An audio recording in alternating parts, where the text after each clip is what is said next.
Hi guys, this is Ian with Team Legit, and this is just a quick video demonstrating the difference between goggles with true no blue screen and goggles that technically have no blue screen but do cut away from the video image, unfortunately, when the signal gets very bad. So I've set up this demonstration by taking one signal, a single signal source from one receiver, and piping it simultaneously into two separate viewers. So on the left I have the relatively new Hobby King Quantum V2 headset, which will be my example for a screen that unfortunately does cut away from the signal. And then on the right here we have the Fat Shark Dominator V2 goggles, which as far as I can tell attempt to put out the signal at all times, regardless of how poor the signal quality is.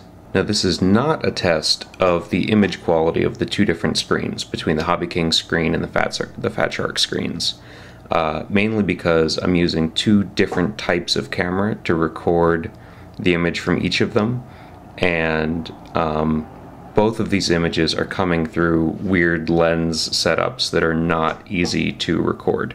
So really the only useful information here is, does the screen cut away from the signal when the signal gets poor? So this footage is Johnny flying his Mini Talon not too far away from base, only about half a mile, but it is in a fairly noisy area. You can see that as long as the signal is decent, I mean it can get pretty staticky, but as long as it's decent, both of these screens put the signal through.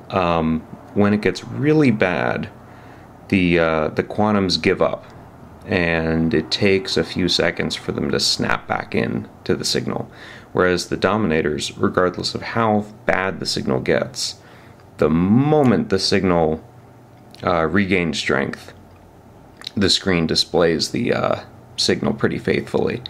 Now, interestingly, there are a few frames where the quantums will be in color after recovering the signal, and the Dominators are actually still in black and white, trying to find the signal again. The Dominators here are not strictly better than the quantums in every case, but I think you'll agree that I'd much rather fly with the Dominator's signal. On this particular flight, Johnny was not flying with this exact signal feed, but he was using his own Dominator V2 goggles. And you can imagine where in some of these moments of very poor signal, you can fly through the snow with a very marginal image, as long as you have an image. You can make out shapes and sometimes the attitude of the aircraft in a way that makes it possible to maintain control with a very, very compromised image. And unfortunately, a screen that gives up is going to give you absolutely nothing. So there can be 5 or 10 second stretches where the processing of the signal in the screen can be the difference between having control of the aircraft and being totally blind. Now, we are going to do a review on the Quantum soon, and I like them a lot. In general, if the Quantums did not give up on displaying the signal in certain situations, I'd be extremely happy with them. Unfortunately, they are aimed at beginners, and beginners are really where you want maximum reception signal.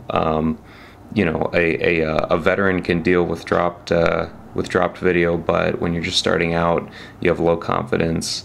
The last thing you want is a few seconds of just not knowing what the aircraft is doing at all. When screens are advertised as no blue screen, that might be literally true in the sense that they don't display a blue screen when the signal gets poor, but that does not mean that they display a signal at all times, regardless of what the quality is, and that's really what you want, ideally, for flying FPV. So the best thing to do, really, is if you're looking at a screen or a pair of goggles, and you're concerned about displaying a signal at all times, I think the best thing to do, if you can't try it out with your own hands and your own eyes first, find feedback of people who use them and ask, Not only does it not blue screen, but does it black screen? Does it go to a no signal screen? If it loses signal, what's the delay like in trying to regain the signal? Because although I'm sort of knocking the quantums here, the quantum V2s do regain the signal faster than the quantum V1s do. For me, it's a mental confidence thing. If you know that if the signal goes poor, twitching the orientation of the craft just to change the signal route and quickly regain the image, if you know you can do that, it gives you the confidence to take more risks and to get into situations where you might have a poor signal. If your screen goes black for a few seconds and always takes a few seconds to regain the image, even at the slightest dropout, it really makes you nervous about doing things like aerobatics, going down in between things like trees or obstacles where you might have a brief signal cutout, because even if the signal only goes to poor quality for a split second, the screen is going to have a hiccup and you might be blind for several seconds, which if you're doing proximity flying, if you're close to obstacles, obviously a few seconds of blindness there is going to be a fatal problem for the craft. We're in a kind of wooded area, and I did notice it go to blue screen a couple times. It comes back really quick, but it is kind of annoying that that blue screen does pop out. I did a little bit of mixed flying with it, and I also rode shotgun with Rich and Pedro over here. And